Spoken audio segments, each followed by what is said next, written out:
En nombre de Dios y de la patria se abre la sesión. Hagamos pasar a los invitados y cuenta, por favor, señor secretario. Ahí están ingresando los invitados. Gracias, señor presidente.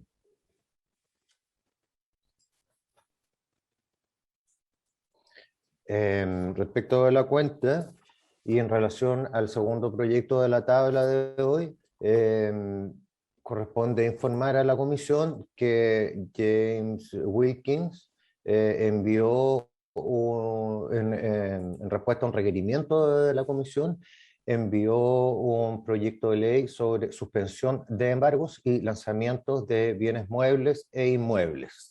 Ese informe, preparado por James Wilkins, abogado de la Biblioteca del Congreso Nacional, está disponible en comisiones sin papel. Y también se los vamos a remitir a los senadores por vía interna. ¿Por WhatsApp, si es posible? Sí, perfecto, lo hago ahora.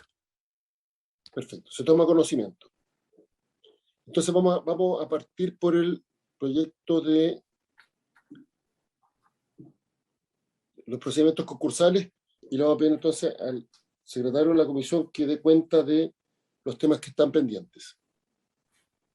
Perfecto.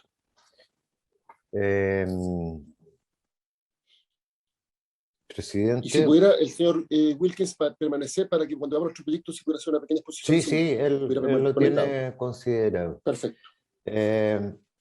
Presidente, de acuerdo a lo que usted indica, lo primero que tenemos que considerar de los asuntos que no fueron resueltos por la comisión y por tanto que están pendientes previo al despacho del proyecto es la indicación 2 bis, que es del senador Pizarro, que fue anunciada la sesión del 25 de mayo y respecto de la cual no hubo pronunciamiento.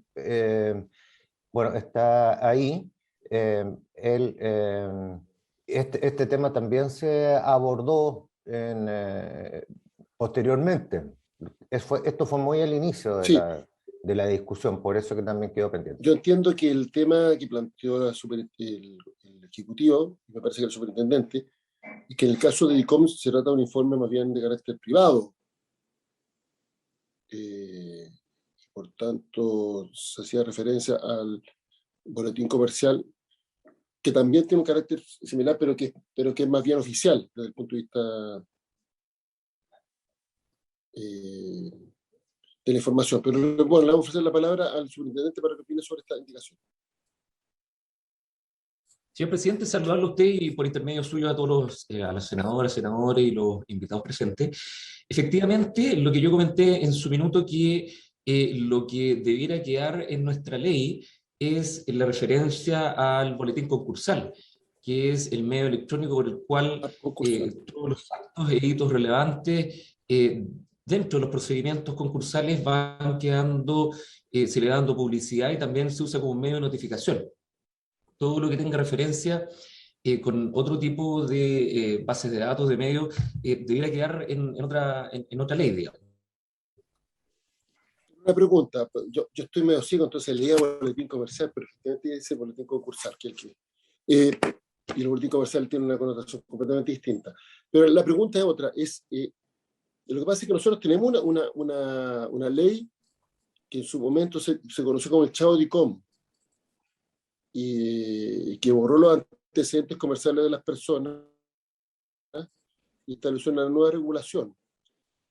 Entonces la pregunta es si esta información se elimina del boletín concursal, perdón.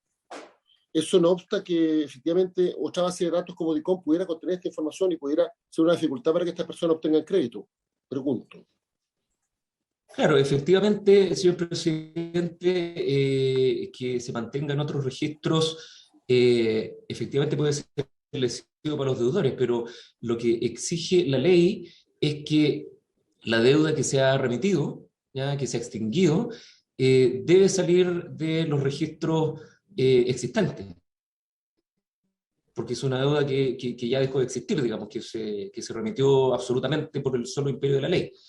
Entonces, con la certificación que puede entregar la superintendencia a los deudores, estas personas pueden concurrir a esos otros medios para solicitar la eliminación de los registros. Se ofrece la palabra sobre este punto. Señor presidente. Sí, adelante.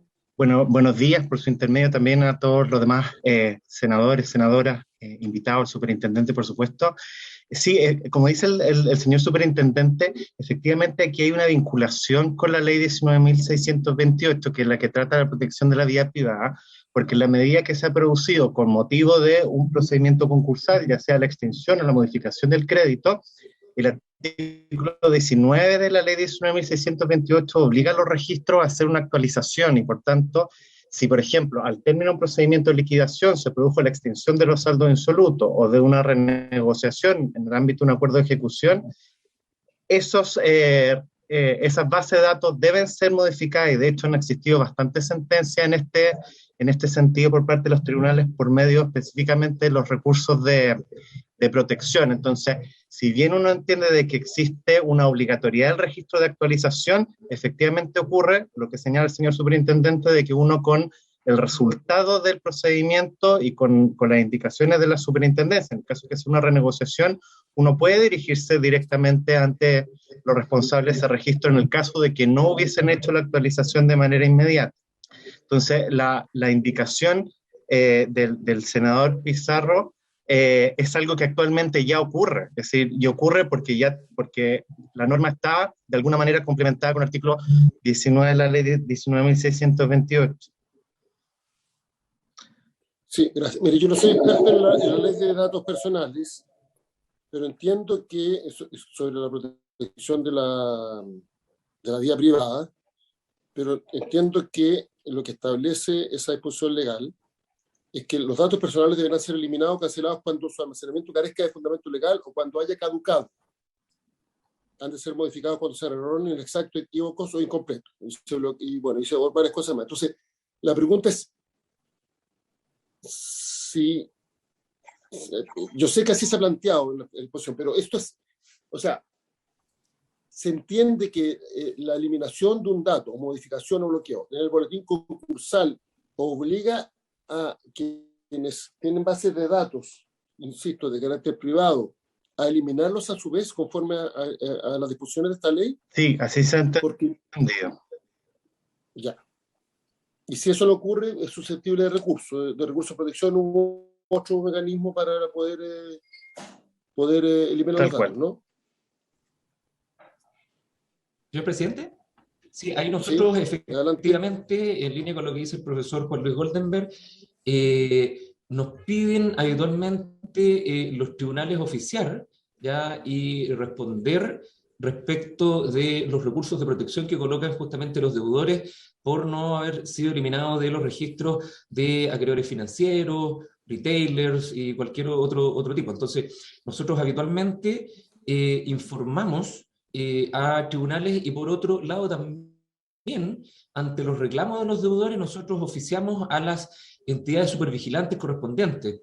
Por ejemplo, CERNAC Financiero, la Comisión de Mercado Financiero, la Suceso, por ejemplo, se tiene que ver con las cajas de compensación, etc. Entonces, ahí nosotros tenemos también una labor activa en solicitar, porque obviamente dentro de nuestro perímetro de fiscalización no están los bancos, no está el retail, etc. Nosotros no podemos oficiarlos directamente. Entonces nosotros a la entidad supervigilante correspondiente. Y por otro lado, cuando los tribunales nos piden informar, ¿cierto?, respecto a los recursos de protección que colocan las personas frente a estos hechos de no borrar, de no ser eliminados de los registros particulares de los acreedores financieros, nosotros también respondemos a la luz de la ley de la universalidad de los procedimientos, ¿cierto? También que con la resolución de término de la liquidación se entiende por extinguidos los saldos, o si hay una renegociación, novados o repactados, etcétera. Entonces ahí latamente, digamos, explicamos al juez que conoce del recurso de protección cuáles son los antecedentes que hay detrás, digamos, para la protección de ese deudor. ¿Y hay alguna posibilidad que el Ejecutivo se abra una redacción? Yo entiendo que esto es suficiente, pero que sea incluso más explícita, no siendo necesariamente referencia a DICOM, porque DICOM es una plataforma, es una base de datos, hay otras más, pero siendo más explícito el efecto,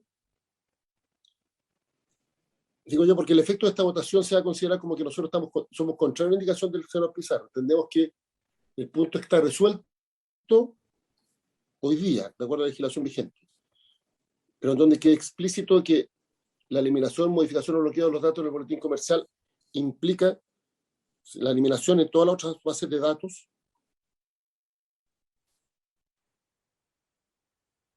Señor presidente, lo que pasa es que en los artículos que establecen las resoluciones de términos de los procedimientos son claros en establecer cuáles son las condiciones respecto de esos créditos que se extinguen, por ejemplo, o que se renuevan y repactan. Por lo tanto, se dice, ¿cierto?, en el artículo, no recuerdo en este momento el sexto, no, bueno, hay los efectos de la resolución de cada uno de los procedimientos que se entenderán extinguidos, novados, repactados, y como decía el profesor Juan Luis Goldenberg, también el uso ha sido que una vez remitida la información, ¿cierto?, eliminada por la superintendencia, el boletín concursal, también los registros accesorios siguen la suerte también, en este caso, de el registro principal, donde se llevan los hitos de los procedimientos concursales, que es el boletín concursal. Entonces, no sé si redundar, porque además se van generando en el tiempo nuevas bases de datos, van cambiando de nombre, van cambiando de dueño, etcétera. Entonces, no sé si hacer una definición extensiva a todos los registros que hoy día pueden ser. Yo entiendo el punto de que la indicación del senador Pizarro hace referencia a DICOM, y hay muchas bases de datos, no solo DICOM, y el día de mañana se podría constituir una base de datos por otra empresa que constituye una base de datos cualquiera sobre deudores, sobre la base de los distintos boletines que existen en la materia, incluyendo el boletín concursal.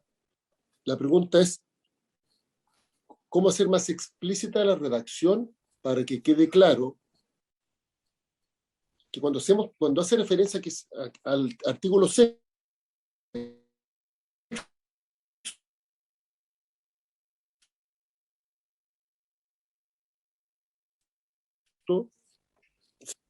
digo, ya dice lo aprobado, pero lo que abunda no daña? ¿Cómo hacerlo incluso más explícito? Entendiendo que desde el momento en que estos antecedentes son modificados, bloqueados o eliminados del boletín concursal, entonces se entiende que todas las otras, podríamos decir, responsables de bancos de datos personales deben proceder a su vez a su eliminación, bloqueo o modificación, como una suerte de espejo. Yo entiendo que eso es lo que establece el artículo 6. Pero presidente, disculpe, pero si se agregara un párrafo en el sentido que usted plantea en este artículo, porque eso asumiría la idea que tenía el senador Pizarro, que yo creo que puso un ejemplo, porque hay varios otros boletines, pero yo creo que esa era la idea de él. Si se modifica la redacción, porque eso es lo que yo digo. Lo que yo le planteo al Ejecutivo es lo siguiente, es que se dice que se borra el boletín concursal en conformidad al artículo 6, pero entendemos que no solo en conformidad al artículo 6 se borra el boletín concursal, sino que por aplicación del artículo 6 se deberá borrar en todas las otras bancos de datos personales. Señor presidente.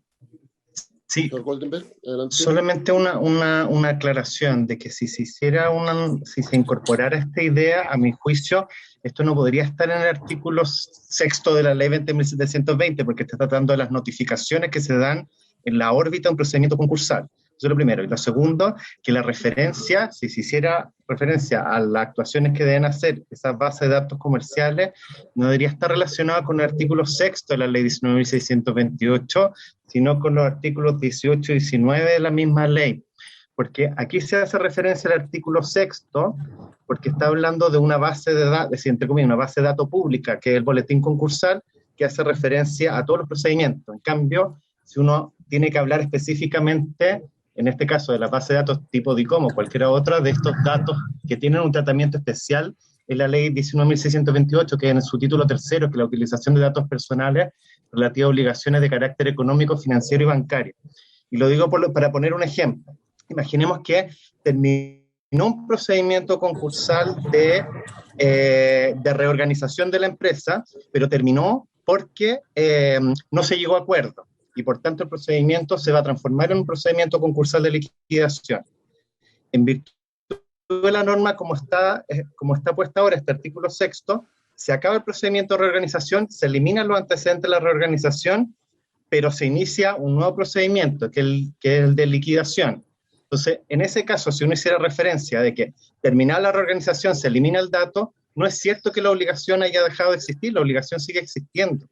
Los casos en los cuales habría que hacer la modificación en esa base de datos no es necesariamente al término del procedimiento, es dependiendo de cómo terminó el procedimiento. Si el procedimiento terminó con una resolución de término que extinguió los saldos insolutos, ahí es donde viene la idea de que un registro debería modificar el dato. Si el procedimiento terminó con una reorganización que modificó los términos de las obligaciones, ahí también vendría una modificación. Si la renegociación terminó, etcétera, etcétera. Si dependiendo cómo fue el contenido, la forma que se puso el término de acuerdo es cómo se debería modificar. Pero no podría decirse que el dato en sí mismo está caducado, porque eso depende de las circunstancias.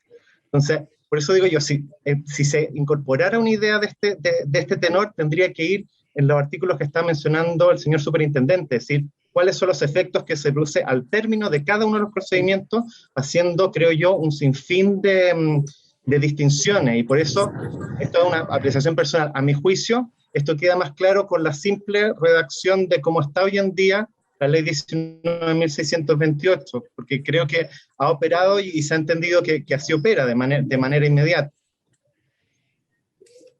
Gracias. Yo entiendo que el artículo expresamente habla de eliminar, modificar o bloquear. O sea, no habla de solo eliminar. Si se deja un saldo pendiente, por ejemplo, un saldo de la deuda, se entiende que ahí se modifica, no se elimina. El senador Pizarro estaba pidiendo la palabra. Sí, presidente, le pido disculpas, voy en la carretera, de repente se me corta. Ayer cuando usted pidió sesionar hoy día, le manifesté que me iba a pasar esto, sí. Porque tenía una reunión a las 8 en Santiago.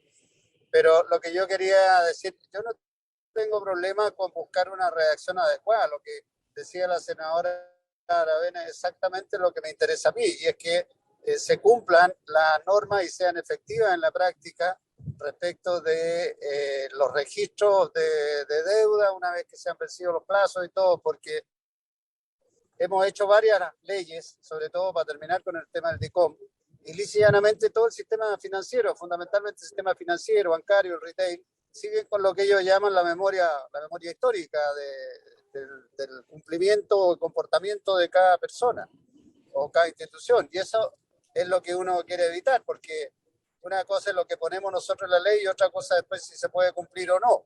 Y como bien ha reconocido ahí el propio superintendente, ellos no están en condiciones de garantizar que no se sigue usando esa información una vez que legalmente se supone ya extinguida.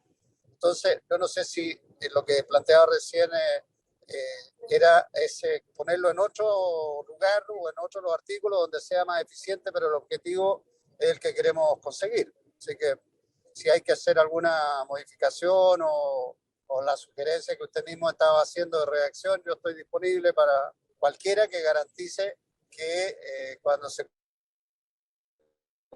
cumplen los plazos realmente se desaparezca de la memoria o de los registros o del DICOM o del boletín, desaparezca, ¿no es cierto?, la deuda, porque si no es un cuento de nunca acabar. Y aquí de lo que se trata es darle oportunidad a la gente que pueda reiniciar actividades, porque la vida es así, sobre todo los pequeños empresarios, los emprendedores, viven actuando y reinventándose muchas veces. Para eso requieren facilidad.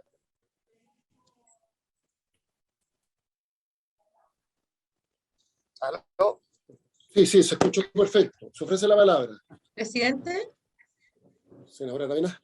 Para fortalecer lo que está planteando el senador Pizarro, no olvidar que nosotros ya presentamos esta comisión hace pocos días atrás, pocas semanas, un proyecto que va en la misma línea, de que efectivamente las personas puedan reemprender y que los bancos no sigan dejando este arrastre, digamos, de histórico, más allá digamos, de efectivamente tuvieron un problema las empresas, pero no por eso se castiguen, como hoy día se está haciendo, porque al final del día se hace el procedimiento, pero lo que ocurre es que no es tan fácil para muchos reemprender, dado estos antecedentes históricos. Entonces, no sé cómo hacerlo, pero eso es otra cosa, pero solo para reforzar el punto de nuestra preocupación como senadores, que realmente este país apoye el emprendimiento y el reemprendimiento, cuestión que en países desarrollados es bastante común. Hoy día es un castigo, puede ser para siempre, y eso es lo que pretendemos que no.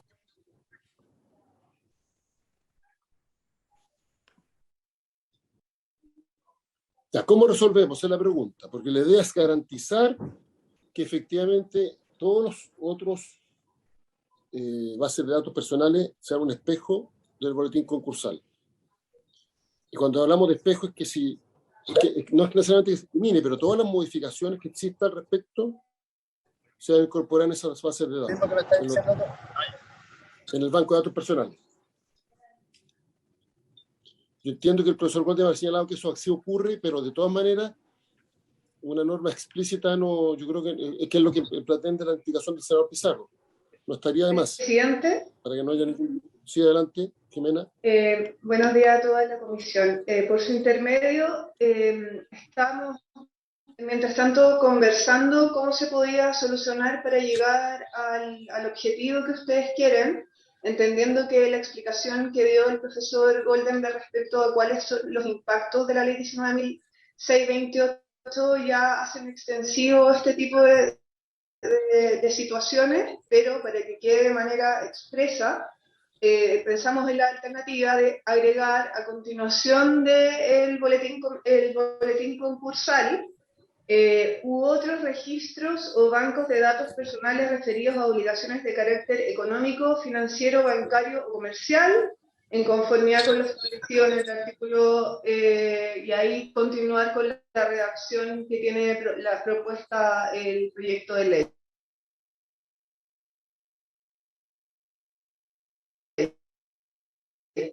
Ahí me gustaría que si aquello cumple el objeto y no altera el resto de la ley, porque sabemos que es una ley un poco compleja, entonces las referencias que se hacen pueden tener impactos en otros artículos y eso es lo que no queremos que ocurra, que una ley demasiado larga. Por su intermedio, señor presidente, creo que sí, es decir, la referencia que se hace o que explica Jimena, que hace referencia a esta idea de las obligaciones de carácter económico, financiero, bancario, comercial, nos reconduce mentalmente al contexto de la ley 19.628 y que por tanto genera o refrenda lo que ya están haciendo los tribunales, entender que el impacto que tiene la normativa concursal se refleja en la 19.628. Entonces, como quedaría redactado, creo que es lo suficientemente amplio para abarcar cualquier base de datos, cualquier registro que efectivamente trate ese tipo de antecedentes. Entonces, ¿cuál será la redacción? Si la puede repetir, Jimena, porque al final, el problema que yo tengo al tema de los tribunales es que esto es como el alza de los planes de la ISAPRE y los recursos de protección. O sea, sistemáticamente la Corte ha señalado que ha fallado a favor de los afiliados. Y sin embargo no existe una norma general. Bueno, ahora a propósito de la pandemia se aprobó una propuesta de una norma general, pero no existe una norma general en la materia. Entonces, al final, permanentemente se debe estar recurriendo a los tribunales. Entonces, la jurisprudencia de los tribunales no es lo suficientemente protectora. Y entonces, ahí yo digo que la ley debe ser explícita en esta materia para que quede claro. De acuerdo. Por eso. Entonces, perdón, Jimena, ¿podría repetir? Presidente, entonces hay que hacer, también debiera hacerse un ajuste en el encabezado del inciso, porque si ustedes ven, lo que dice el inciso es que es la superintendencia la que debe proceder a la eliminación. Entendemos que eso es respecto del boletín concursal, más no de otros registros de carácter privado que no están bajo la competencia de la superintendencia. Por lo tanto, debiera señalarse que es la superintendencia o no sé cómo, o el titular de dicho registro. La ley dice el responsable de banco de datos personales.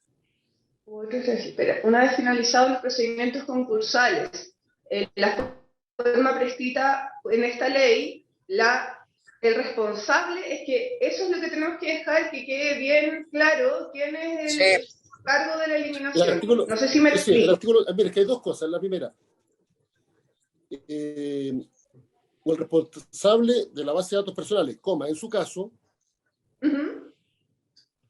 Sí, estoy mirando la redacción. Porque el artículo sexto dice en su inciso final, el responsable del banco de datos personales procederá a la eliminación, modificación o bloqueo de los datos.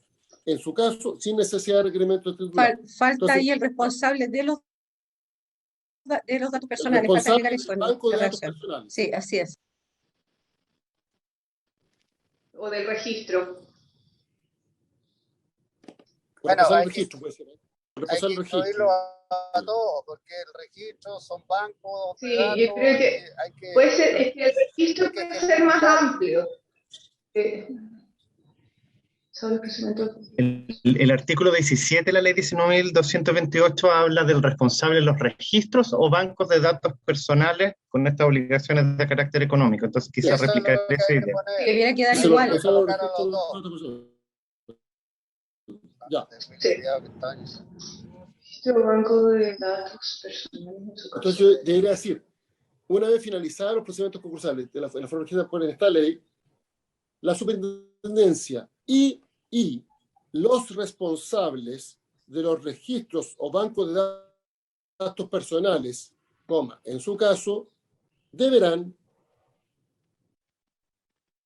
y los responsables de los registros o bancos de datos personales, o bancos de datos personales, en su caso, deberán proceder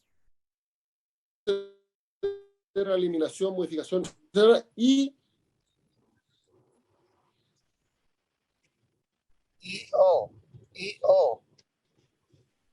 Presidente, tiene que ser porque son responsabilidades distintas y ámbitos distintos. Y ahí habría que agregar a continuación del bancario comercial según corresponda, para volver a reiterar quién es el responsable. Según corresponda. Ya, es que si él según corresponde, entonces ahí podría ir con I. Sí, senador. Si es según corresponde, ahí puede ir con I. Porque es en uno y en el otro. Y es según corresponda. Entonces ahí habría que decir. Entonces diría, deberán proceder a la eliminación, modificación o bloqueo de los datos del deudor en el boletín comercial y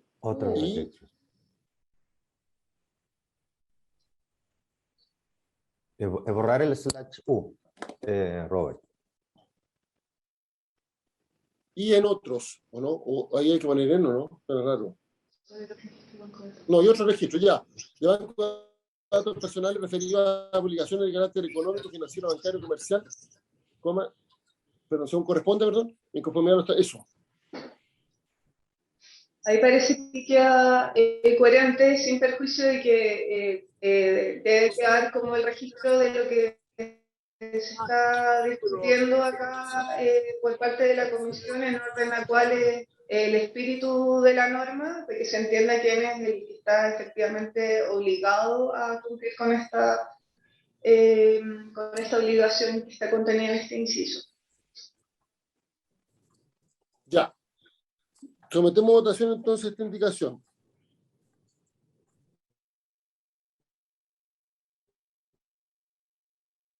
Con esta modificación. Aravena, ¿cómo vota? Por favor, señor secretario.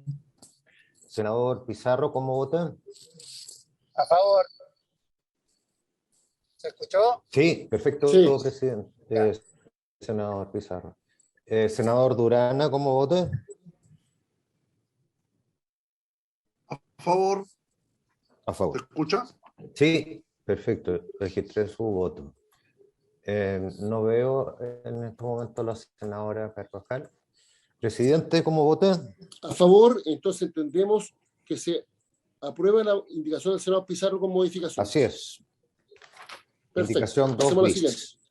¿Cuántos nos quedan? Porque tenemos el otro proyecto también. Está... Sí, quedan varias. Sí, quedan varias. Luego avanzamos hacia la página 20 del comparado, en que hay una materia en la cual hay dos puntos pendientes.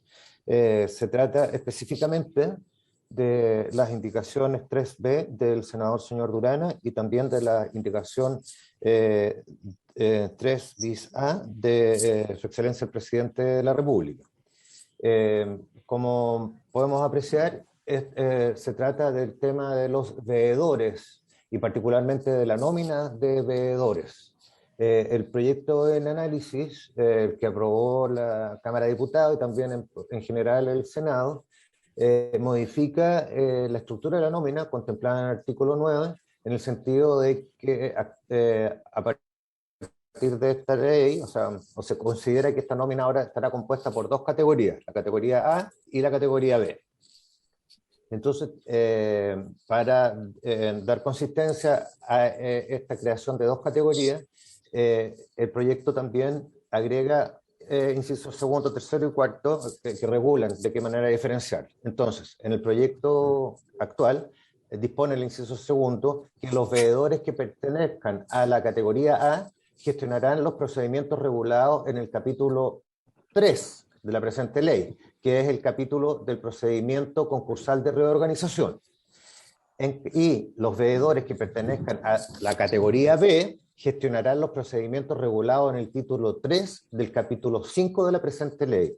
Este título 3 específicamente se refiere a los procedimientos concursales de reorganización simplificada, que es uno de los objetivos de este proyecto. Entonces, sobre esa materia, la indicación número 3B del honorable senador señor Durana es para sustituir esta letra B en el sentido, es sustituir el número 4, perdón. Es sustituir el número 4 modificaciones al artículo nuevo y plantear lo siguiente. Agrégase en el artículo 9 el siguiente inciso segundo. La asignación, gestión de los procedimientos regulados en el capítulo 3 de la presente ley, así como de los procedimientos regulados en el título 3 del capítulo 5 de la presente ley, será realizada bajo principios de igualdad y transparencia, que será determinada por una norma de carácter general dictada por la superintendencia en el plazo de 30 días hábiles a contar de la vigencia de la presente ley. Eso es la palabra. Señor presidente, bueno, superintendente después del senador Durana. Sí, señor presidente, bueno, acá nosotros entendemos que el senador Durana respecto a la asignación, porque dice asignación-gestión, entendemos que la parte de asignación se refiere a la nominación, ¿ya? Y hoy día los procedimientos de nominación de veedores en el artículo 22 y, bueno, de liquidadores en el 37 son procedimientos transparentes, conocidos por todos, y, bueno, operan de acuerdo a la regla básica, ya que los acreedores son los principales interesados en que el procedimiento concursal llegue a buen puerto, por lo tanto, quienes eligen y votan ¿ya? Y nominan al veedor en este caso, son los tres principales acreedores, ¿ya? En un proceso de reorganización también así de liquidación. Entonces, nos vemos, digamos, que otra manera distinta, transparente a la que hoy día se ha llegado, y la cual ha ocurrido durante la vigencia de la ley, podría llevarse a cabo. Además, bueno, una norma de carácter general, no se define por ley un plazo en el cual va a dictarse, sino que ya tiene que estar dictada una vez que la ley entra en vigencia. Pero respecto a la asignación, básicamente referirme a eso, que hoy día ya existen procedimientos en la ley que son transparentes, conocidos por todos, y está también de acuerdo a la norma comparada. Ya en todos los países desarrollados, en general, es la selección de la nominación y la asignación. En este caso, los veedores se realiza por los 3 principales acreedores, que son quienes van a tener también mayor interés en movilizar el procedimiento, ¿cierto? En que sea ágil, rápido, de esta manera. Si no, con otro mecanismo a lo mejor podría haber poco interés de parte de los acreedores, que concentran el mayor porcentaje también de las acreencias, la deuda que tiene el deudor. Eso, señor. ¿Ofrece la palabra? Señor Durán. Sí, lo que pasa es que básicamente se establecen 2 listas y en mi juicio eso creo que frente a un procedimiento concursal, este tipo de procedimiento no queda claro y transparente. Nosotros no vemos que haya un reglamento de asignación. La existencia de 2 categorías de liquidadores atenta contra el principio de igualdad, toda vez que los liquidadores de categoría B solo van a poder acceder a procesos de liquidación de menor cuantía. Y la determinación de quienes pertenecen a una categoría u otra genera un espacio para la arbitrariedad administrativa. La verdad es que el superintendente establece que los 3 mayores acreedores, pero ellos también podrían tener la facultad de dar una nominación de un liquidador. Y esto significa que cada vez que un liquidador no sea de la conveniencia de los principales acreedores, entonces finalmente, a mi juicio, no estamos generando un proceso claro, transparente y que permita efectivamente dar garantía en un proceso concursal que estamos legislando justamente con el objetivo de dar oportunidades a quienes finalmente caen en una situación de estas características. Ese es mi argumento. Gracias. Se ofrece la palabra. Señor presidente. Perdón, yo no sé. Sí, adelante. Sí, señor presidente. Bueno, respecto de las nóminas, ya se establece en dicho artículo que estamos revisando ahora, ¿cierto? El artículo 9 de la estructura, que habrán 2 categorías. ¿Ya? La categoría A gestionará los procedimientos ordinarios de empresas de mayor tamaño, la categoría B gestionará los procedimientos simplificados. Entonces, mediante norma de carácter general, ¿cierto?, emitida por la superintendencia, se definirá básicamente el mecanismo para pasar de una categoría B de procedimiento simplificado a una categoría A. Eso va en la práctica, digamos, a exigir cierto tiempo de experiencia en procedimientos pequeños, ¿ya?, para después no equivocarse, tener los conocimientos, las habilidades para poder abordar procedimientos de mayor tamaño, y también con indicadores sencillos y básicamente de cumplimiento, ¿ya?, que movilicen la mayor cantidad de procedimientos, que los terminen en la categoría B de los procedimientos simplificados, y que con esto demuestren, ¿cierto?, que tienen la capacidad de gestión para poder abordar procedimientos de mayor tamaño también. Hoy día en la práctica nosotros generamos reportes, ya que entregamos trimestralmente a los liquidadores, a los veedores, respecto de la gestión que están acometiendo. O sea, ya si un veedor o liquidador está terminando solamente un 5% de los procedimientos, ¿cierto?, significa que el 95% de los procedimientos restantes están detenidos, y por lo tanto el deudor no está pudiendo reemprender, ¿ya? Y también en la misma línea, si en promedio se demora mucho en terminar los procedimientos, ya sea de reorganización o liquidación, también en especial los de liquidación, también se genera un daño al deudor, y muchas veces nosotros estamos recibiendo reclamos de los deudores con estas prácticas en las cuales sujetos fiscalizados dejan un poco abandonados los procedimientos, ¿cierto?, para privilegiar procedimientos que tienen mayor recupero y por lo tanto también, de acuerdo a la tabla de honorarios, pueden tener mayor cantidad de honorarios. Sí que la idea acá es justamente poder que los nuevos entrantes, ya que no tienen el conocimiento, que no tienen todavía la experiencia, puedan generar experiencia viendo procedimientos simplificados y luego poder pasar a la nómina de procedimientos de mayor tamaño o procedimientos ordinarios. Y hoy día se establece en un transitorio que aquellos que ya se encuentran en la nómina podrán estar limitados a sus capacidades actuales a entrar en la B o en la A, ¿ya? Entonces eso, respecto de la nómina que hoy día existe, van a poder elegir en cuál, o incluso poder estar en ambas nóminas. Eso, señor presidente. Andrés. Señor Durana. No, de acuerdo a la explicación que ha sido su superintendente, obviamente queda claro de que no hay un reglamento de asignación, y eso un poco creo que es lo que podría, si le parece a la comisión, solicitar de que si se van a mantener las categorías, existe efectivamente un reglamento de asignación, porque en caso contrario, el factor de los honorarios va a ser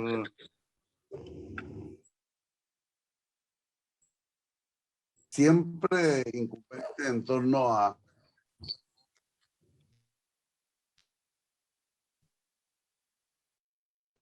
actualmente van a ser los liquidadores de primera o segunda categoría.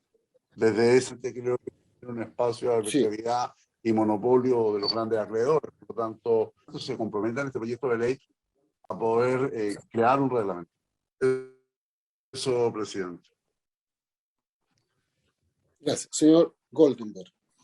Sí, yo entiendo lo que está señalando el senador Durana, y me parece que inmediatamente después de la indicación que él presenta, se había presentado una indicación del Ejecutivo en que se señalaba cómo se cambiaba de categoría, de la categoría B a la categoría, que se señalaba que ahí sí se tiene que dictar una norma de carácter general por parte de la propia de reglamento del senador Durana. Entonces, como para tratar de integrar lo que está señalando, establecer que en esa norma de carácter general, o establecer ciertos principios que van a estar detrás de esa norma de carácter general, donde por supuesto creo que caben los principios de igualdad en torno a la no discriminación y a la transparencia. Así que sean requisitos que sean conocidos por todos de cuándo se produce ese cambio, de manera que se fomente que sea un cambio más bien automático, si se cumplen con los requisitos, y que esos requisitos no sean discriminatorios. Sí, yo entiendo que esto es como, intendente, yo entiendo que es como tener licencia de clase A o clase B. No sé cuántas son las clases. Entonces hay gente que sabe manejar auto y hay gente que sabe manejar camiones. Hay gente que está habilitada para manejar auto y camiones. Pero eso está determinado por parámetros objetivos. Es decir, la persona que quiere postular a la licencia clase A tiene que cumplir con ciertos requisitos. Entonces, lo que hay que hacer aquí es tener parámetros objetivos que permitan distinguir ambas categorías, de manera tal de evitar lo que plantea el senador Durana, que haya una discriminación de parte de la autoridad, o amiguismo, lo que sea, o por parte de también los grandes acreedores, en fin, las distintas formas a través de las cuales se puede finalmente determinar que unos tienen una categoría y otros en otra. Y eso tiene que ser bajo parámetros objetivos. No sé si el profesor... Presidente, si me permite. Pedro. Yo creo acá que no se ha abordado el fondo de lo que plantea la indicación del senador Pizarro, del senador Durana, disculpen, en el sentido de que esta indicación sustituye completamente el número 4 del artículo 1, en el sentido de que, acogiéndose esta indicación, ya no habría categorías A y B. Con esta indicación se suprimirían las categorías A y B. Yo creo que es bueno como hacer énfasis en eso. No, si el senador Durana lo argumentó, pero dice que, por lo que yo escuché, el señor Durán dice que le está disponible que haya dos categorías, pero con parámetros objetivos. Acogiendo lo que plantea el superintendente, que hay procesos que son más complejos que otros, la experiencia, en fin, una serie de otros factores, pero entendiendo que los parámetros, no sé si José Miguel te entendí bien, pero lo que tú estás alegando es que si va a haber dos categorías tiene que ser con parámetros objetivos.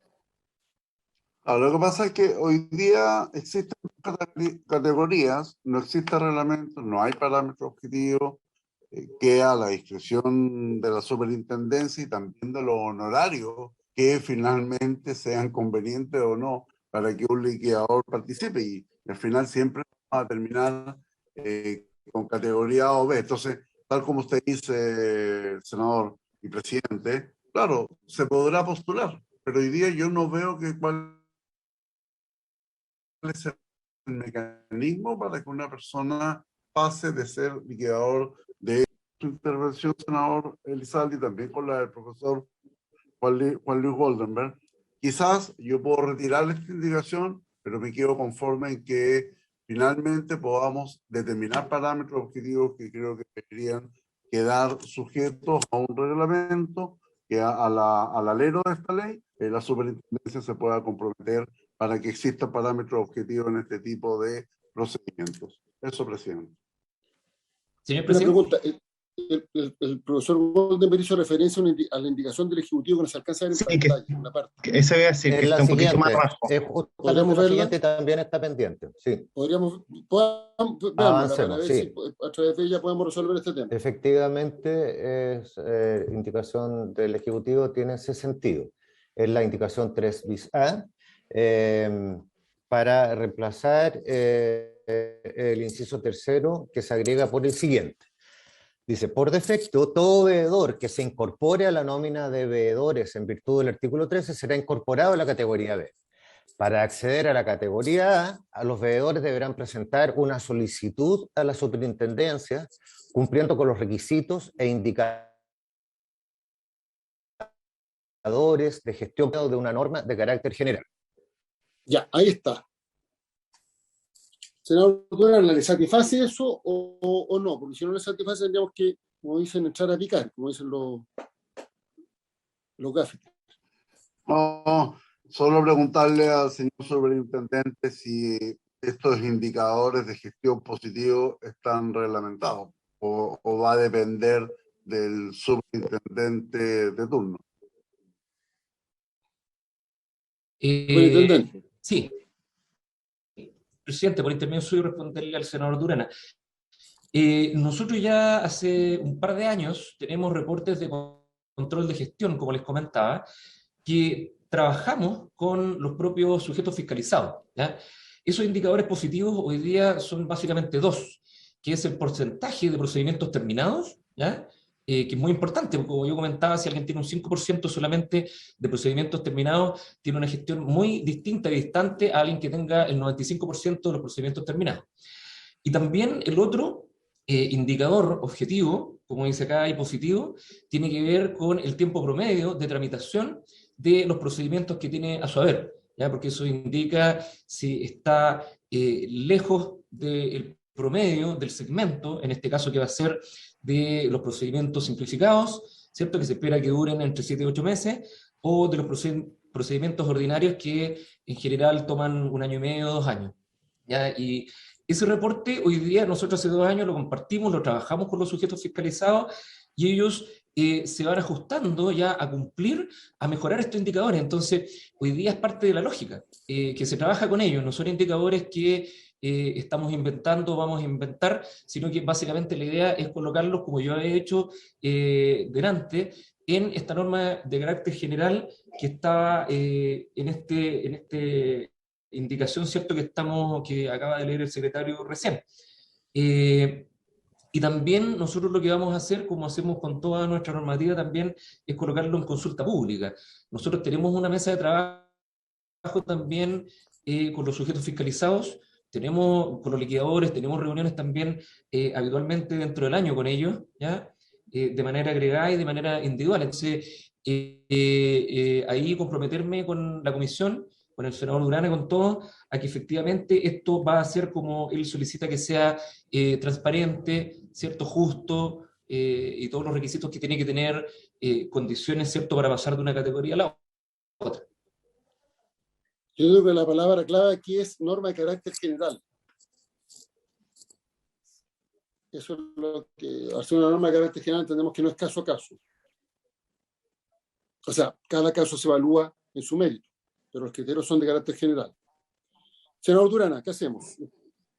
No, presidente, solamente me parece bien la explicación que da el superintendente. Solo saber si esta norma de carácter general puede ser un reglamento que sea conocido anticipadamente. Él, claro, lo manifiesta que lo conocen los incumbentes, pero dado que estamos trabajando ya hace un buen tiempo esta ley de procedimientos concursales, a lo mejor sería oportuno que en el marco de esta ley quede de que en un plazo prudente la superintendencia va a determinar lo mismo que ha hecho su excelencia el presidente de la República en esta indicación, pero en un reglamento que sea conocido anticipadamente al alero de este proyecto de ley.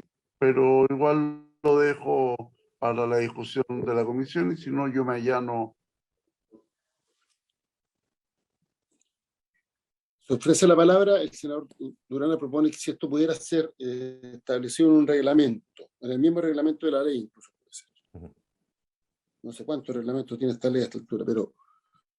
Señor presidente, esta ley no tiene reglamento, solamente se complementa por medio de normas de carácter general. Que son dictadas por el superintendente. Que son dictadas por la propia superintendencia y siempre se ha hecho previo procedimiento de consulta que señala el superintendente. Ya, entonces, senador Durana. No, ok, presidente. Me quedo con retiro la indicación y me quedo con la indicación transmitida de su excelencia al presidente de la República. Superintendente, una pregunta.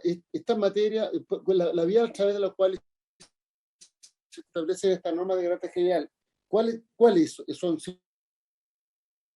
¿Circular, instructivos? ¿Cuál es la modalidad formal? Señor presidente, tal cual una norma de carácter general. Y como yo comentaba, a través de consulta pública, ¿cierto?, en un periodo de tiempo prudente,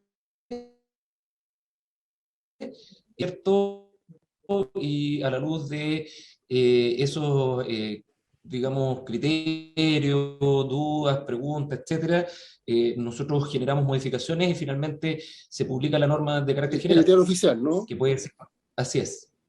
Perfecto. Senador Durán, entonces, ¿usted retira la indicación o la votamos? No, retiro la indicación y me allano a la indicación 3. Ya. ¿Les parece que aprobemos la indicación del Ejecutivo con el agregado que se refiere a la norma de carácter general?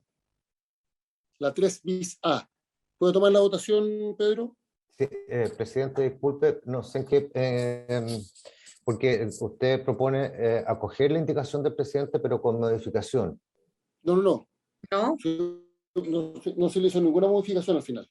¿Cómo? Entonces, eso que es para que registre en el informe. Sí, no se hizo modificación porque la explicación que se da es que la ley no tiene reglamento y que la forma a través de la cual se regula por vía administrativa a través de normas de carácter general que imparte la superintendencia y por tanto eso está contenido en el inciso, claro, al final dice por medio de una norma de carácter general.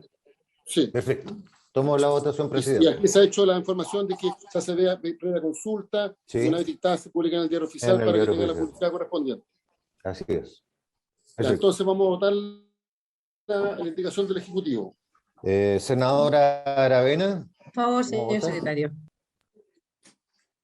Senador Durana, ¿cómo vota? Voto a favor, retiro mi indicación y me allano a la indicación del Ejecutivo. Y por supuesto que quede en la historia de la ley lo que ha planteado el señor superintendente en torno finalmente a cómo se va a trabajar la participación de los liquidadores en sus categorías A y B. Voto. Senador Pizarro. A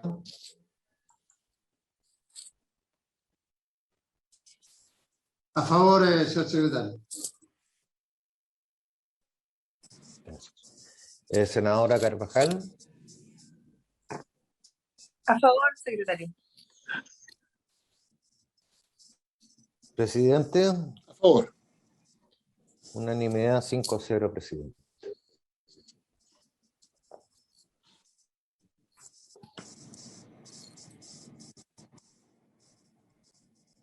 ¿Avanzamos, presidente, o vemos el segundo proyecto? Sí, a ver, lo que pasa es que está presente, no sé si está el diputado Sepúlveda. ¿Cuánto nos queda pendiente de este proyecto? Muchas indicaciones no, son pocas, pero está el tema levantado por el Ministerio Público. Ya, lo que pasa es que respecto al segundo proyecto de ley... Estoy acá, presidente. Sí, el diputado Sepúlveda. Lo que pasa es que nos llegó un oficio de la Comisión de Economía para que pudiéramos tramitar este proyecto. Este proyecto llegó hace más de un año, o aproximadamente un año, y estuvo radicado durante mucho tiempo en la Comisión de Constitución. Y después se trasladó a la Comisión de Economía. Entonces, lo que nos está pidiendo la Comisión de Economía de la Cámara es que lo despachemos. Cada senador podrá votar como estime conveniente, a favor o en contra del proyecto. Esto se refiere a los remates, sin embargo. Y entonces lo que yo propongo, porque hay que trabajar en indicaciones, es que podamos el próximo martes poner en tabla, perdón, el próximo miércoles poner en tabla este proyecto y tener una sesión exclusiva para este proyecto. Y ver hoy día la nómina de los invitados y eventualmente despachar un proyecto de artículo único, despacharlo en esa sesión. ¿Ya? Excepto cada senador votará como estime conveniente, pero el compromiso que nos ha pedido la Comisión de Economía de la Cámara es que nosotros lo despachemos en la Comisión de Economía del Senado. Presidente, solo recordar que la próxima semana es de región. Perdón, entendemos que se trata del miércoles subsiguiente. Sí, claro. Miércoles subsiguiente. Y dejar para el martes la exposición del subsecretario respecto del proyecto que íbamos a ver hoy día, pero que no vimos porque que está con urgencia el gobierno, pero ayer me llamó el subsecretario y me dijo que él no podía y que él quería estar en el inicio del debate de ese proyecto para su exposición. Yo le planteé que si era una petición del gobierno accedíamos, porque si bien su proyecto tiene urgencia, pues la urgencia la pone el mismo gobierno. Por tanto, si el gobierno está disponible a dilatar en una semana o 2 semanas, en este caso por la semana digital, el inicio del proyecto, nosotros, o sea, yo no me iba a poner, porque entendíamos que era el gobierno que había puesto la urgencia. Y el subsecretario me manifestó que para él era muy importante exponer al inicio de la tramitación de ese proyecto. Entonces, lo que propongo es que el día martes, a la vuelta de la semana regional, veamos el proyecto del Ejecutivo y el día miércoles veamos el proyecto y lo despachemos el proyecto de la Cámara. Diputado Sepúlveda, usted está pidiendo la palabra. Sí, gracias, presidente. Nos viene bien este tiempo que nos da para poder afinar el proyecto que claramente requiere modificaciones. Lo conversamos cuando lo expuse en la comisión frente a todos los integrantes y las integrantes de la Comisión de Economía del Senado. Me acuerdo que conversamos ahí también con el senador don José Durana,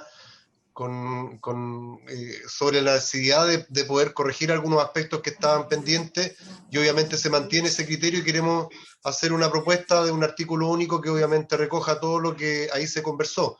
Desde ya sacar el tema de los arriendos del proyecto, que es un tema que genera mucho ruido, que tiene una mayor complejidad. Creo que fue un error en su momento haberlo incluido, y concentrarnos en el tema de los embargos y los remates y obviamente la protección que requieren muchas familias hoy día a propósito de las complicaciones económicas que han tenido. Y algunos alcances con respecto también al tema laboral, en los juicios laborales, que debería quedar como excepción, pero esperamos en 2 semanas tener una propuesta bien estudiada. La estamos trabajando con personas externas que conocen de este tema de manera mucho más específica que los equipos asesores, y por lo tanto, a la fecha que usted señala, presidente, poder por lo menos presentar una indicación que permita perfeccionar este proyecto. Eso. ¿Les parece entonces que continuemos ahora tramitando el proyecto de insolvencia y dejemos convocada la comisión para el día martes 24, me parece que es, a las 9:30, para ver el otro proyecto del Ejecutivo. Los boletines ahí Pedro los maneja, yo no los tengo aquí. Y el día miércoles el proyecto de los diputados. ¿Les parece? Presidente. Y le agradecería que hagan llegar a los invitados para ambos proyectos. Sí, Senadora Aravena. En ese mismo contexto, presidente, dado que le vamos a dar urgencia a este proyecto que tiene mucho tiempo, quizás sería bueno invitar a Justicia, si es que ellos tienen algo que decir respecto a este proyecto en particular antes de tomar la votación, porque entiendo que vamos a votar el mismo miércoles. Perfecto, entonces, les propongo que hagan llegar la lista a los invitados a Pedro, y con Pedro después lo trabajamos y acogemos obviamente la propuesta de la senadora Aravena, que el Ministerio de Justicia se ha escuchado en la sesión.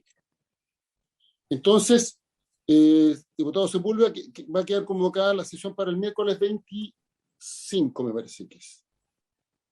El miércoles 25 y despacharíamos en esa sesión el proyecto. Presidente. Perfecto. Sí. Ya, muchas gracias, diputado Sepúlveda. Volvamos entonces a este otro proyecto. Pedro, sí, respecto precisamente del proyecto que, como anunciamos en la cuenta, la Biblioteca del Congreso Nacional nos envió un informe sobre la materia.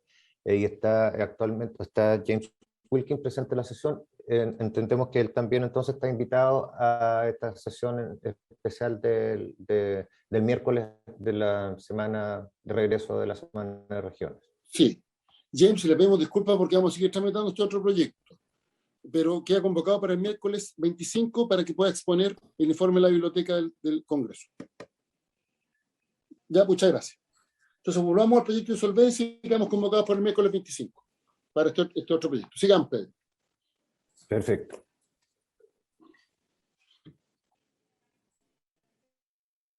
Ahí la siguiente indicación que corresponde ver es la indicación 4 bis C. Estar de su excelencia el presidente de la República y es más bien de carácter formal, como ya lo hemos visto en otras oportunidades, de adecuación de las denominaciones de los procedimientos. Démosla por aprobada porque yo creo que tiene sentido con todas las que hemos aprobado anteriormente en el mismo sentido. Voy a recabar la unanimidad. El señor Durán está de acuerdo. Parece que no escucha. Senadora Aravena, senadora Carvajal está de acuerdo, senador Aravena está de acuerdo, y senador Durana. Sí, yo ya le el senador Pizarro. Sí. No sé si nos escucha el senador Pizarro. Presidente, no, yo cometí un error. Lo que pasa es que como ahí está, como está resaltado, yo me confundí, pero la indicación pendiente es la indicación anterior, la de bis B. Ah, perdón, ya. Sí, la del senador Durana. Cuando él plantea eliminar en el inciso primero esto de no haberse confirmado su nominación en la Junta de Acreedores. Esa es una indicación que está formulada a la ley vigente. Que ahí está destacado en azul, como lo hizo. Senador Durana, adelante.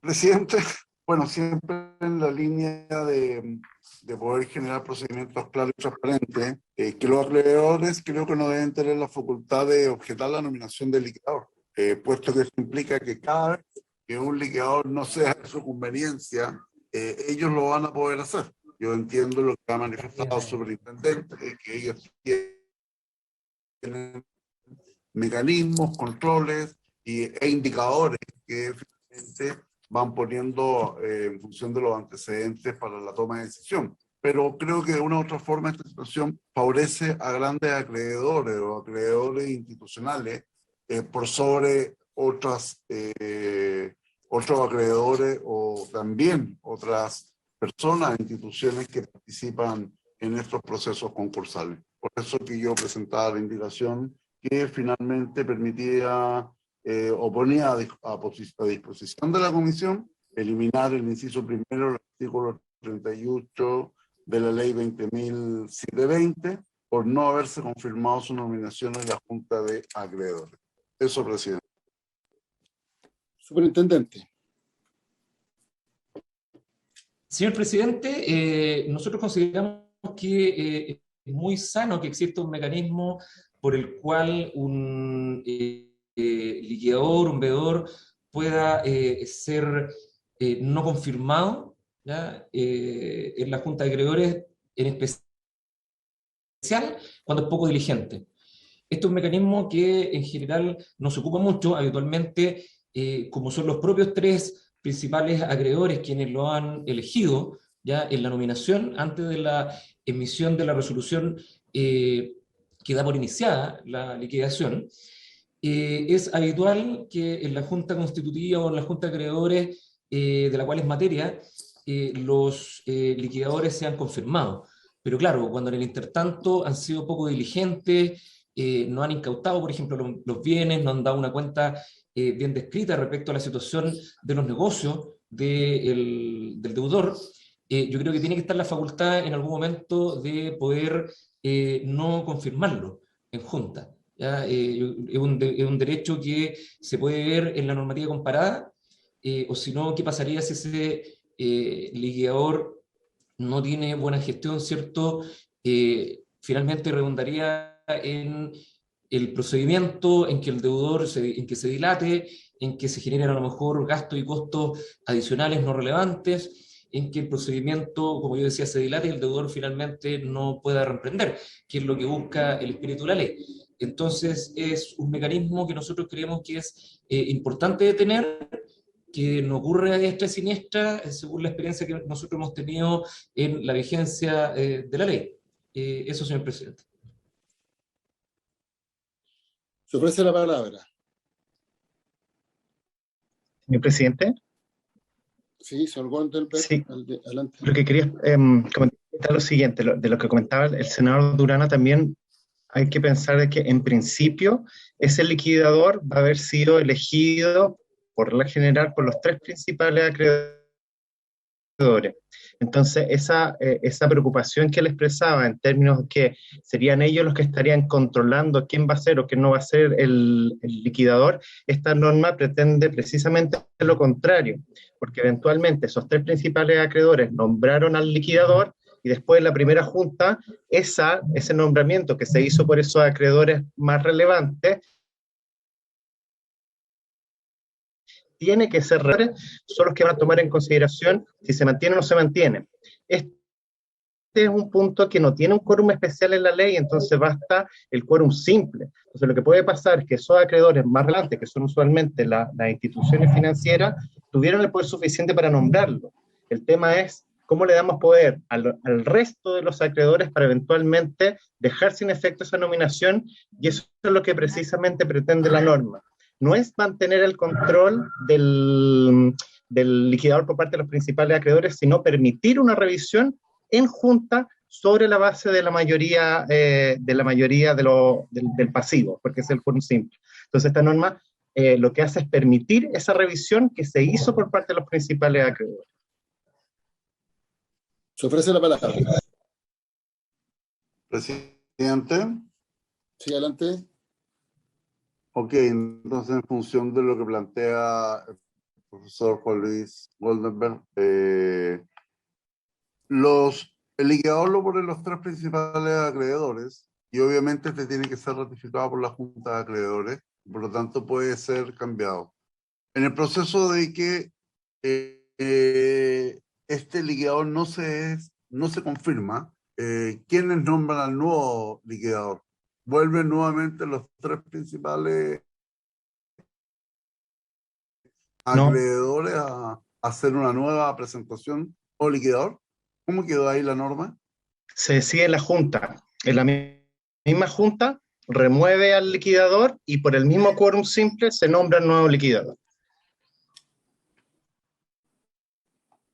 Ya la facultad no quedan los tres liquidadores grandes. Eso quiero entender. La facultad después ya no quedan los tres liquidadores. Sino la Junta.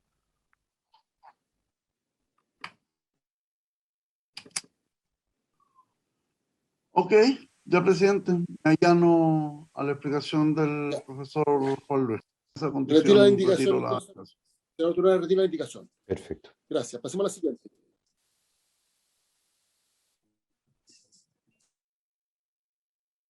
Entonces el senador Durán retira la indicación. Ahora pasamos a la página 168 del comparado, específicamente la indicación 26B de Su Excelencia el Presidente de la República. Si bien ayer se abordó esta materia, no tenemos claridad como Secretaría si es que el pronunciamiento de la Comisión respecto de la 26B, porque se trataron juntas, 26B y 27. Como figura ahí en el comparado, se hicieron muchas otras modificaciones al artículo 282. Lo que pasa es que lo que se aprobó fue lo que presentó Jimena ayer, por separado. Exacto, exacto. Lo que ocurre es que en lo que presentó Jimena está precisamente lo que la indicación propone eliminar. En la letra A al final, cuando dice para responder a la prestación que se adeude y a sus costas. Entonces, en ese entendido, no sé si...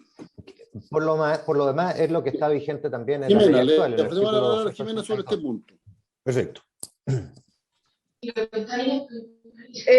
Presidente, deme un segundo que estoy revisando mi documento, porque originalmente al parecer había un error en la indicación como estaba planteada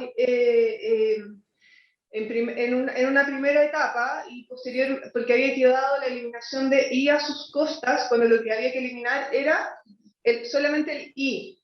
Entonces, para ver cómo queda el texto completo, denme un segundito, por favor. Ya, al día siguiente, el respectivo requerimiento viene suficiente para responder a la prestación que adeude a sus costas. Actualmente la ley vigente dice y a sus costas. Señor presidente, y el artículo 117, número 2, que es el reflejo de esto para las empresas deudoras, también indica y a sus costas. Sí, efectivamente, presidente, pero a continuación de eso había una y a sus costas y eso es lo que había que eliminar, el y que venía al final, que estaba aprobado por el texto de la Cámara, que estaba aprobado en el texto que venía del primer capítulo. Demos por aprobado el texto que se aprobó ayer.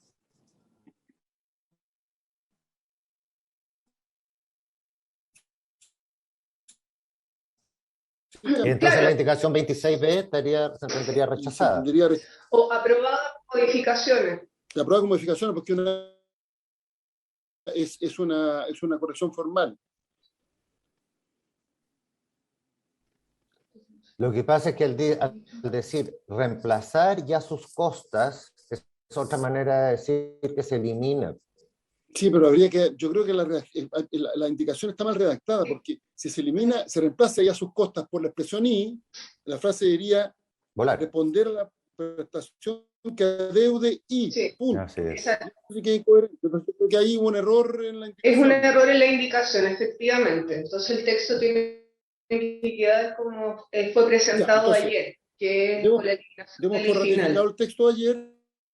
Lo que pasa es ese texto, Pedro, para todos los efectos, ¿cómo lo considero incorporado por una indicación? No, a raíz del análisis de estas dos indicaciones y por el acuerdo de la comisión. Pero nosotros nos surgió una duda cuando vimos que en el texto planteado ayer por Jimena y por los representantes del Ejecutivo, sigue y a sus costas, entonces, que parece que es lo más lógico porque es lo que está vigente ahora también. Yo entiendo que usted se refiere a la 26B y a la 27, sí, ¿no? Respecto a la 27 no tenemos duda. 26B yo creo que habría que rechazarla. Ya, demos por rechazar la 26B con la misma votación y demos por aprobada la 27 con modificaciones. Y sobre la base de la 27 el texto que aprobamos ayer. ¿Le parece, con modificaciones. De acuerdo a la comisión, esto es una cosa formal, porque lo que pasa es que Pedro tiene que, cuando se acoge una indicación, tiene que hacer referencia a qué indicación en el informe. Entonces, lo que vamos a dar por aprobado el texto ayer sobre la base de la indicación 27. Sobre el 27, exacto. Y la 26 la entendemos rechazada con la misma votación. ¿De acuerdo? Con la 5-0, presidente. La misma votación de ayer, si esto es una cosa formal. Esto es para que usted pueda informar. Sí. Con lo de ayer. La misma votación de ayer. Perfecto. ¿Ya? Sigamos. Ya. Ahora, con esto ya terminamos las indicaciones pendientes propiamente tal. Entonces lo nos que queda el tema del ahora Ministerio es Público. la persecución penal, que eso corresponde a la indicación 43, que a nosotros advertimos que es algo ya votado. Entonces habría que reabrir el debate. Vamos a la indicación 46 y le damos la palabra al representante del Ministerio Público, el señor Mauricio Fernández.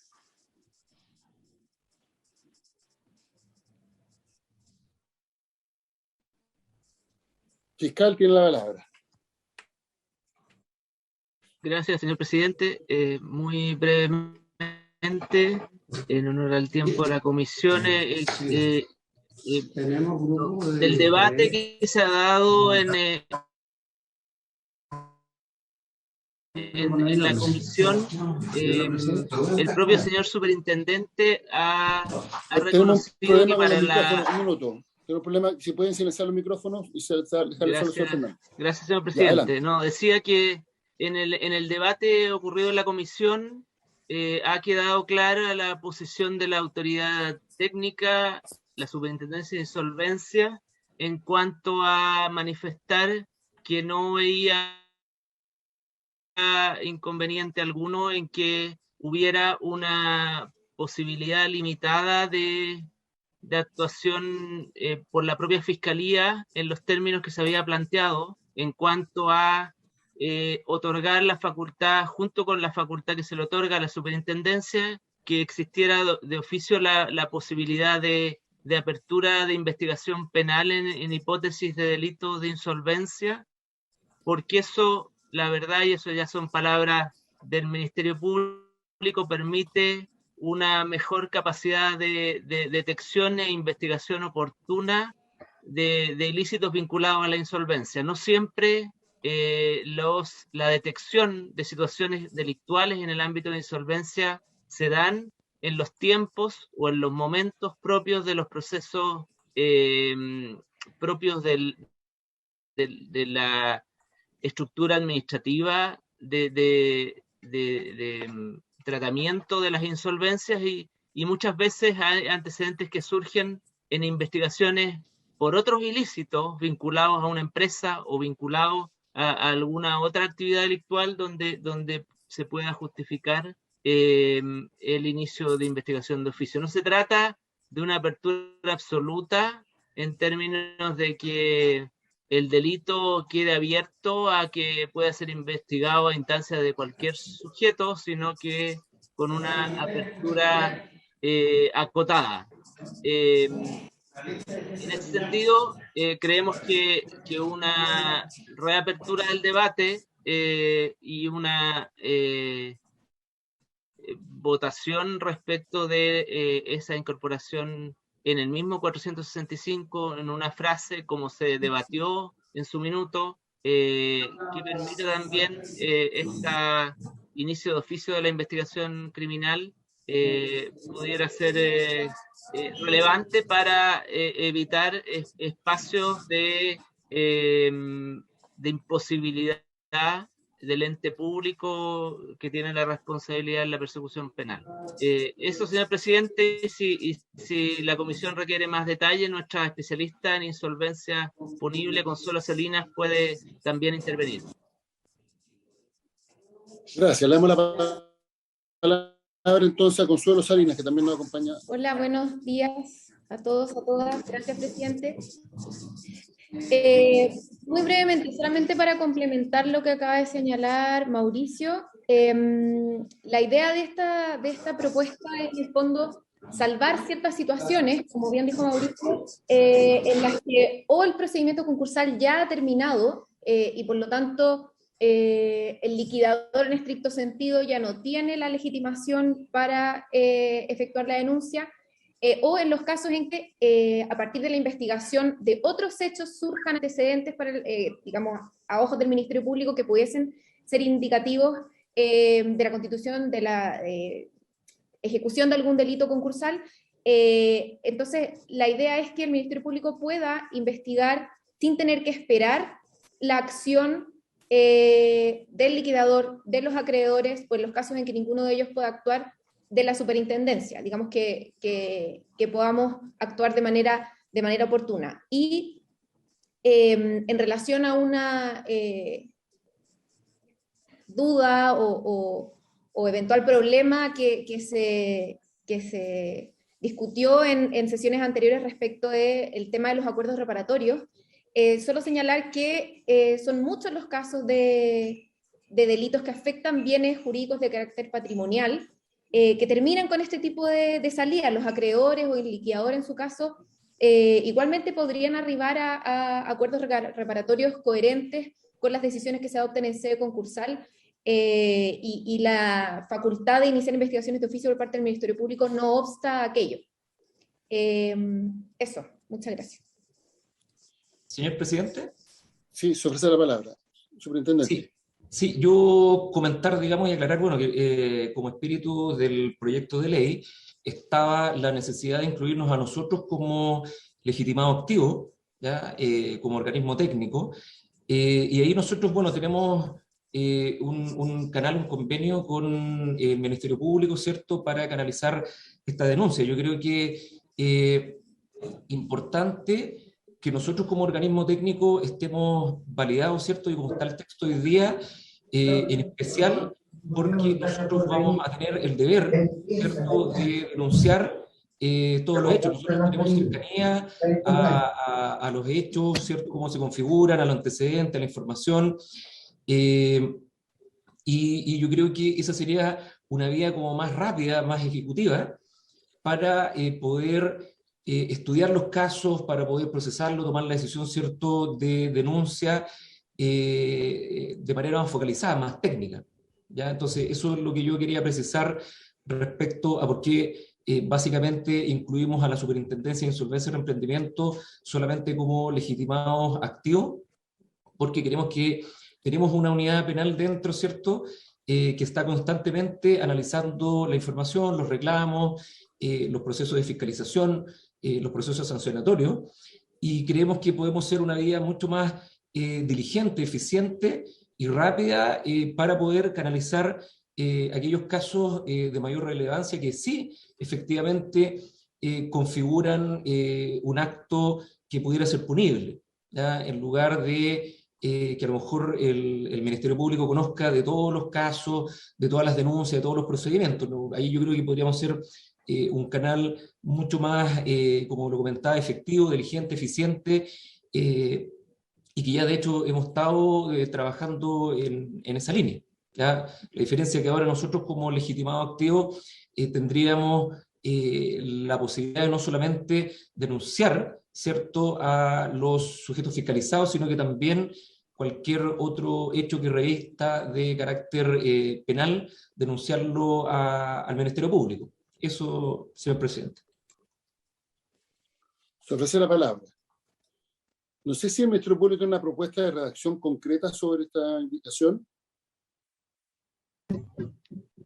Gracias, señor presidente.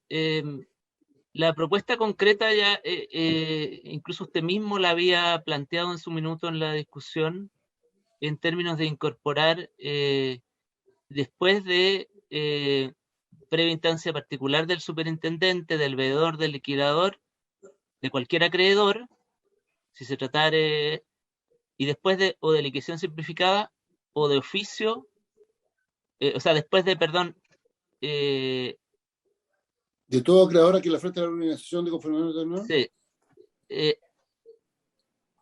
Quizás en la parte final, un punto y coma, o de oficio con el Ministerio Público, en el fondo una redacción simple que da cuenta del detalle de quienes que pueden ejercer la acción y que termine con una posibilidad también de oficio. Presidente. Senador Pizarro. Sí, presidente, le pido una disculpa. Yo tengo que recibir ahora al señor embajador de Corea, antesala a la oficina. Mi consulta es hasta qué hora vamos a estar con esto. Este tema es súper relevante y no sé cómo va a ser el tratamiento que se le va a dar.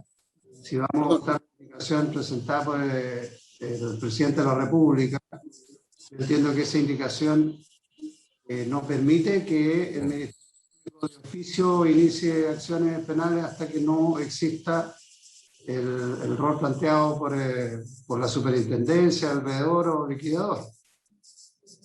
Es eso, ¿no? Sí, perdón, primero, Pedro, ¿estamos citados hasta qué hora hoy día? Hasta las 11, estamos en la hora, presidente. Ya. Lo que pasa es que aquí tenemos que distinguir cosas adjetivas y sustantivas. Sustantiva es el mérito de la propuesta, que es la discusión de fondo. Lo adjetivo es, primero, como esto ya está votado, es si hay voluntad o no de abrir el tema. Y en segundo lugar, si una indicación de esta naturaleza puede ser de iniciativa parlamentaria. No sé la opinión de la Secretaría. El 465 ya lo tenemos aprobado. Es la indicación hecha por el presidente, ¿no es así? Sí, sí, sí. Y la idea es reabrirlo ¿para qué? ¿Para incluir qué? Para que el Ministerio de Oficio pueda actuar. Para que el Ministerio Público pueda actuar. Ya, la super ya está aprobada. La duda es lo que se plantea respecto al Ministerio Público. La pregunta, Pedro, sobre ¿esta puede ser de iniciativa parlamentaria una indicación de esta naturaleza? No. Presidente. Sí. Hay dos como corrientes al respecto.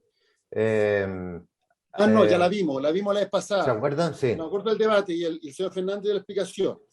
Que, claro, si se establece alguna competencia, funciona un órgano público, se requiere una iniciativa del presidente de la República. Pero el planteamiento es que, ya que el Ministerio Público es la instancia que cumple con esa función, sí, lo que hace la ley es exceptuarlo en algunos casos. Y por tanto, para digamos, levantar esas excepciones, no se requeriría el patrocinio del presidente de la República. Entiendo que ese fue el argumento que expresó el Ministerio Público. Ya. Exacto. Entonces, sobre el primer punto, ¿hay voluntad o no? Senador Durana, le doy la palabra. Bueno, yo de acuerdo a lo que veo, si es que don Hugo Sánchez como superintendente está representando al Ejecutivo, él fue claro en manifestar de que este proyecto no busca hacer modificaciones respecto a la titularidad de la acción, que esto recae finalmente en la superintendencia y será la superintendencia o el liquidador quien, de acuerdo al mérito, haga la denuncia al Ministerio Público. Por lo tanto, a mí en lo personal me gustaría saber cómo vamos a abrir una indicación del presidente de la República. Bueno, que el Ejecutivo finalmente se ponga de acuerdo con el Ministerio Público y ellos rehagan la indicación. Pero al menos esa sería mi opinión. La propuesta del senador Durán es que se establezca una conversación entre el Ejecutivo y el Ministerio Público a ver si pueden hacer una propuesta concreta. Se abre la palabra, estamos recogiendo alternativas. Jorge, no te preocupes porque tú tienes que retirar. De todas maneras no vamos a alcanzar a votar hoy día. Sí, no, es que quería también decir que yo no soy muy partidario de innovar, no me convencen los argumentos, entonces quiero decirlo también, pero bueno, lo voy a dejar. Perdón, Pedro, para abrir la indicación se requiere dos tercios, claro, o unanimidad. Unanimidad. Ya, entonces vamos a ver si es que, bueno, votemos si es que se abre o no se abre, porque si no va a haber condiciones, no tiene sentido que sigamos discutiendo. Recoge la votación si se abre o no se abre. De reabrir debate, perfecto. Sí. Presidente, ahora... Perdón. Presidente, Jorge, yo le pido que no lo pongan en esos términos, porque si lo ponen en esos términos yo me voy a oponer. Pero entiendo que si hay alguna alternativa viable, si hay alguna cosa que sea razonable, estoy dispuesto a estudiarla. Entonces, no tiene sentido. Mejor dejarlo pendiente. Ya, entonces hagamos lo siguiente. Démonos, ¿cuándo vence la urgencia, perdón, de este proyecto? Vence, pero es semana de regiones, presidente.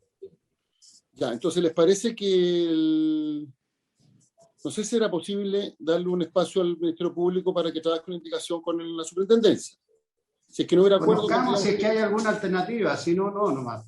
Pero que busquen una alternativa, yo no me niego a eso, pero si me hace votar ahora, Prefiero decir... Está bien, yo lo entiendo. A mí, yo entiendo el punto. A mí me hace fuerza que pudiera haber casos que vayan más allá del procedimiento concursal, en que se pudiera configurar un delito y que la acción respectiva no haya sido ejercida por los deudores, o que la propia superintendencia o el liquidador no hayan actuado a tiempo.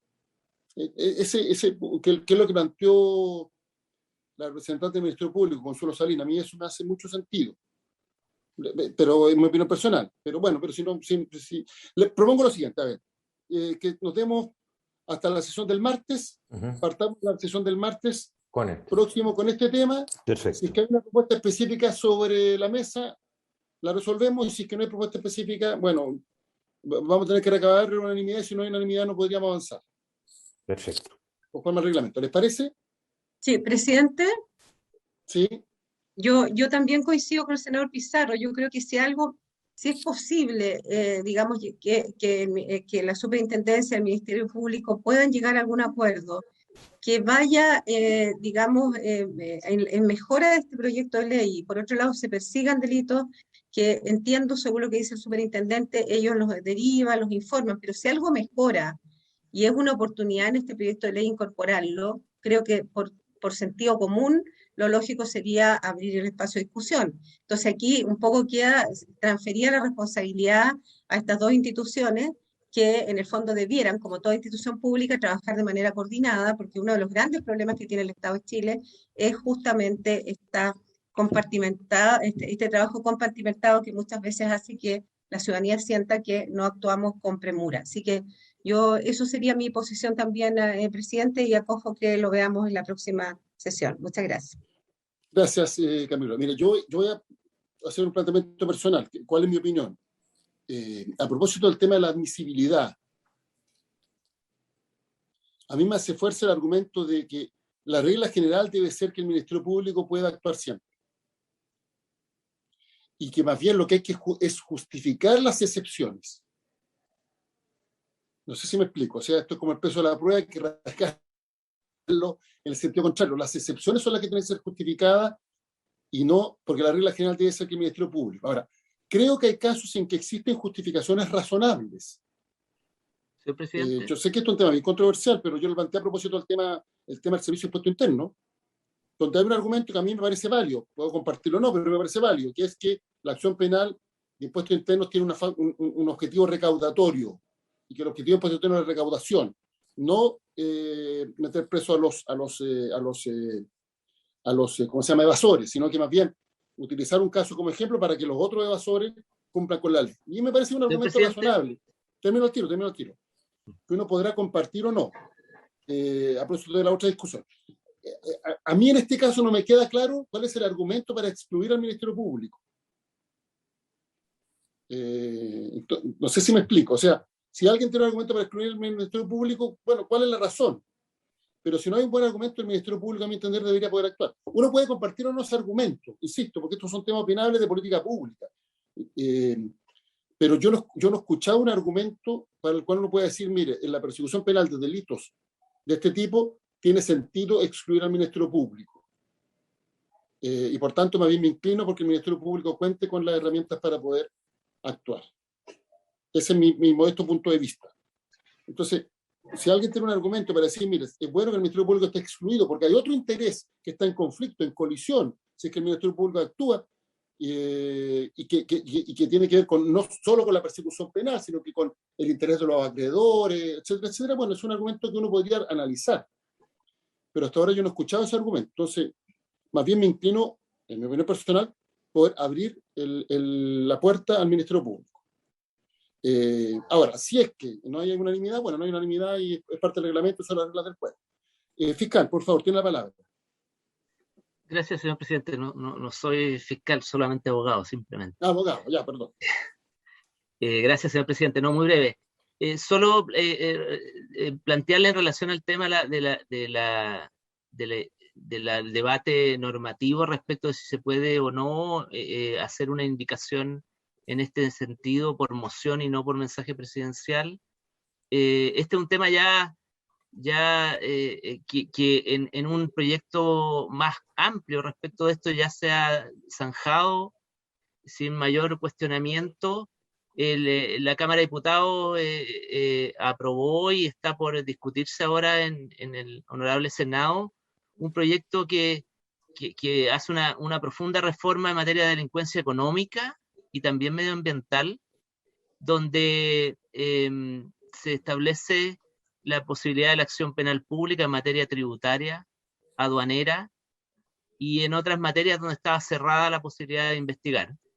Y eso se hace por moción parlamentaria, un proyecto netamente de iniciativa de la Cámara de Diputados. Y nosotros estamos plenamente disponibles para conversar con la superintendencia en alguna posibilidad de propuesta. Por el lado del Ministerio Público hay disposición a conversar.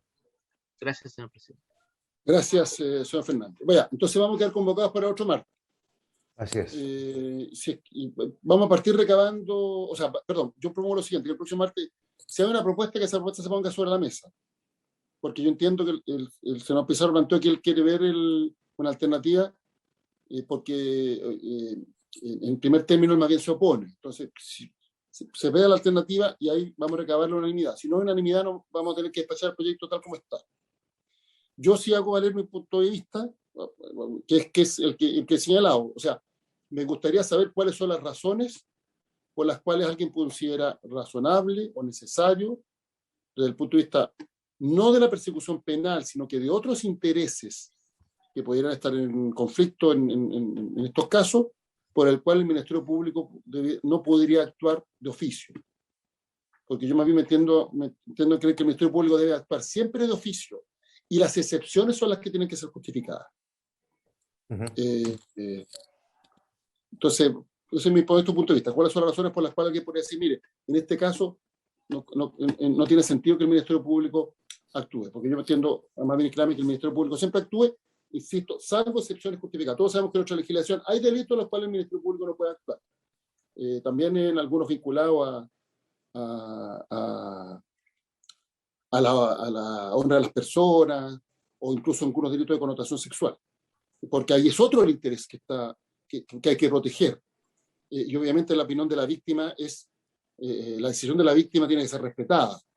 Pero la regla general es que los delitos son de acción pública y el Ministerio Público puede actuar de oficio.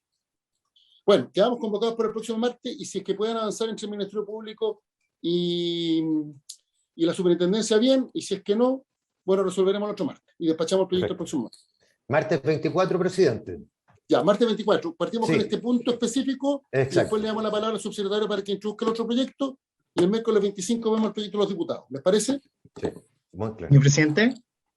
Sí. Sí, no, solamente un segundito. Lo que pasa es que yo voy a iniciar las clases del segundo semestre, así que no me puedo seguir conectando, pero quería agradecer las invitaciones que se me han dado para poder participar en el proyecto. Además que en materia penal creo que me queda un poquito lejos como para poder cooperar, pero solamente para agradecer la posibilidad de haber tratado de contribuir en la elaboración y el mejoramiento de nuestra legislación concursal. Estoy muy agradecido. Le damos las gracias, profesor, porque la verdad que nos ha ilustrado muchas cosas, además muy pedagógicamente, así que ha sido una contribución a la comisión. Y los agradecimientos a los otros integrantes los vamos a dar en la próxima sesión cuando terminemos el proyecto, pero como usted muchas nos va a poder gracias, profesor. Le damos las gracias, y queda invitado cuando estime conveniente, si usted quiere participar de algún proyecto, siempre la opinión experta es importante para ser considerada. Muchísimas gracias. Bueno, nos vemos entonces el próximo martes. Gracias, que estén bien. Hasta luego, gracias. Martes 24. Hasta luego. Hasta luego.